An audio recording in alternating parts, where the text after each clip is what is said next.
যুক্তরাজ্যে স্থানীয় সরকার নির্বাচনে ভরাডুবি হয়েছে ক্ষমতাসীন লেবার পার্টির প্রার্থীদের। আর এ কারণে বিদ্রোহ দানা বাঁধছে দলের অভ্যন্তরেই।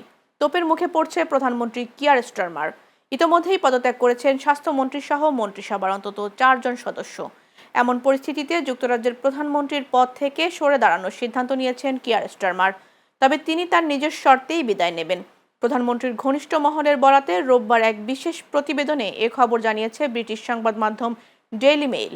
শনিবার স্থানীয় সময় বিকেলে সংবাদ মাধ্যমটির প্রতিবেদক ড্যান হজেসকে মন্ত্রিসভার এক সদস্য জানান, রাজনৈতিক বাস্তবতা বোঝেন স্টারমার।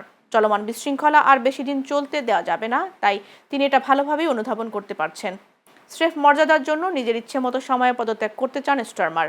মন্ত্রিসভার আরেকটি সূত্র জানিয়েছে, পদত্যাগের ঘোষণা ঠিক কবে নাগাদ আসবে তা এখনও স্পষ্ট না।